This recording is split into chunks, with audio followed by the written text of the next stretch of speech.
जय माता की सभी संगत को। देखिए पिछले काफी दिनों से बहुत व्यस्त चल रहे हैं क्योंकि दरबार से जो शिष्य जुड़े हैं उनको साधना पर बिठाने का कार्य चल रहा था। तो अभी वो कार्य संपूर्ण हो चुका है और व्यस्तता के कारण हम वीडियो नहीं बना पाए हैं। तो आगे आने वाले समय में आपको वीडियोस और जानकारियां मिलती रहेंगी, तो वीडियो से अंत तक बने रहें। आज की जानकारी है कि गुप्त नवरात्रों में माता काली के आप क्या सेवा पूजा कर सकते हो। देखो जिनके गुरु नहीं है, जिनके गुरु हैं उनको तो गुरुओं की तरफ से दिशा निर्देश आदेश मिल ही चुके होंगे।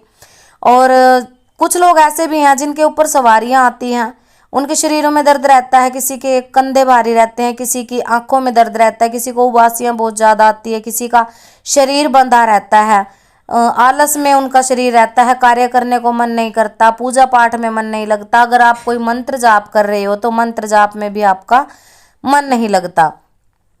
तो ये सवारी ऐसी क्या आपके अंदर नकारात्मकता पैदा कर देती है और इसको दूर करने के लिए आपको क्या करना चाहिए, इन सभी विषयों पे आज चर्चा करने वाले हैं। देखो ये जो माँ काली है प्रथम महाविद्या मानी गई क्योंकि गुप्त नवरात्रि जो होती है इसमें महाविद्याओं की जो 10 महाविद्याएं कही गई हैं उनकी सेवा साधना करी जाती है। तो ये माना जाता है कि जब सृष्टि में कुछ भी नहीं था तो माँ काली की उत्पत्ति हुई थी, सभी जानते हैं।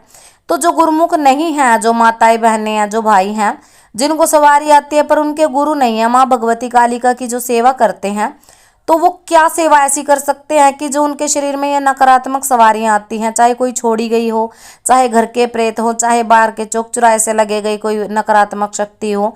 कई बार चौराहे में भी पैर आ जाता है, कोई उतारा करके रखता है, वो चीज़ आपके साथ हो लेती है। तो इस प्रकार की शक्तियों को आप कैसे दूर कर सकते हो, कैसे उनसे छुटकारा पा सकते हो। देखो थोड़ा तो मेहनत आपको करनी पड़ेगी। तो क्या सेवा साधना करनी है आपको नवरात्रों में।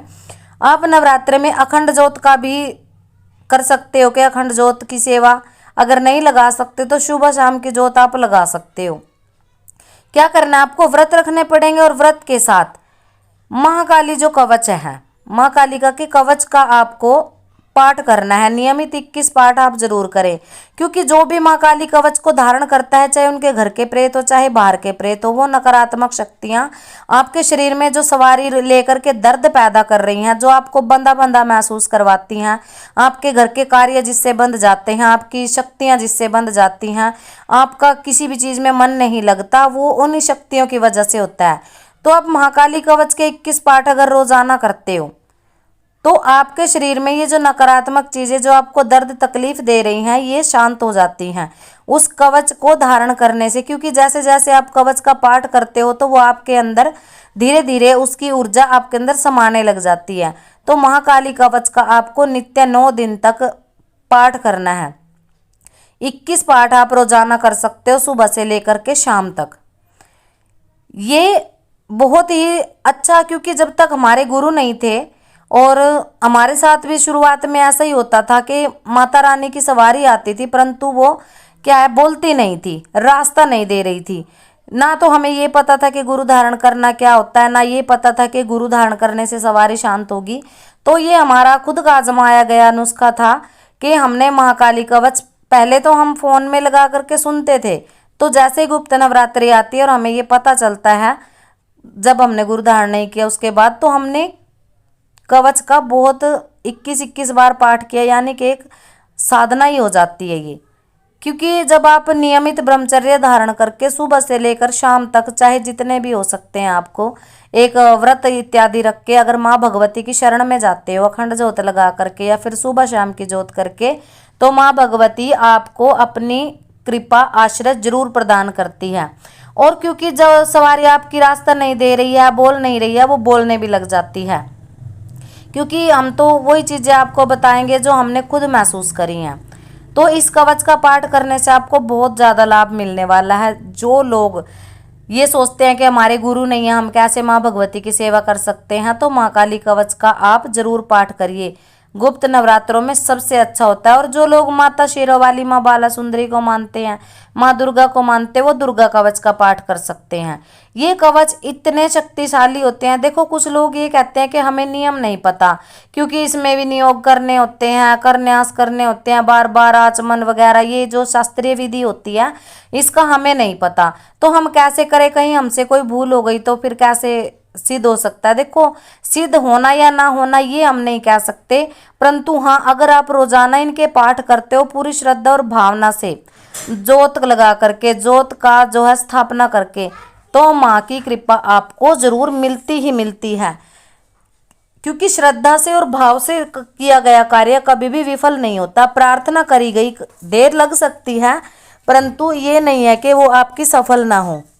देर से ही सही, आपको माँ भगवती, माँ दुर्गा, माँ कालिका की सेवा कृपा जरूर मिलती है। तो अपने अपने देवी देवताओं का भोग प्रसाद इसमें लगाना ना भूलें, क्योंकि जिनके घरों में सेवादार वगैरह चलते हैं, जिनके घरों में माँ भगवती के साथ उनके जो पितृ वगैरह हैं, उनको भी आप भोग प्रसाद देखो नियमित नहीं देना तो प्रथम दिवस, और जब आप भंडारा करते हो यानी कि कन्या पूजन, क्योंकि गुप्त नवरात्रों में देखो कन्या पूजन तो किया नहीं जाता, परंतु जब गऊ के लिए आप 9 थालियां निकालते हो यानी कि 9 पूरियों के ऊपर हलवा, चना वगैरह जो भी आप भंडारा करते हो माँ का उद्यापन वाले दिन, तो उसमें आप अपने पितरों के निमित्त जरूर भोग प्रसाद रखिए, क्योंकि ऐसा करने से आपके घर की सभी शक्तियां तृप्त होंगी और आपको उनकी कृपा जरूर मिलेगी।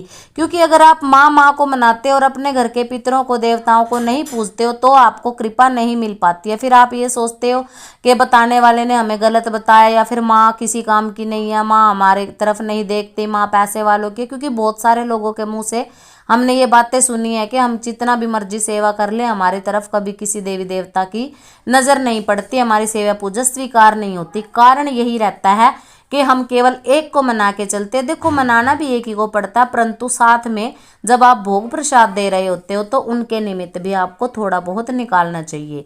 और जिनके घर में पितरों की समस्या है, तो हम पहले भी बता चुके हैं कि बुधवार के दिन आप गाय को गुड़ जरूर खिलाया करें, चाहे थोड़ा ही बनता हो आपसे, परंतु ये गुड़ अपने पितरों के निमित्त आपको जरूर खिलाना चाहिए। इससे माता बहुत ज़्यादा प्रसन्न होती हैं, क्योंकि वो आप ही के घर के हैं जो अतृप्त हैं। अगर आप उनको तृप्ति प्रदान करते हो तो माता की कृपा आपको बहुत शीघ्र अतिशीघ्र मिलती है।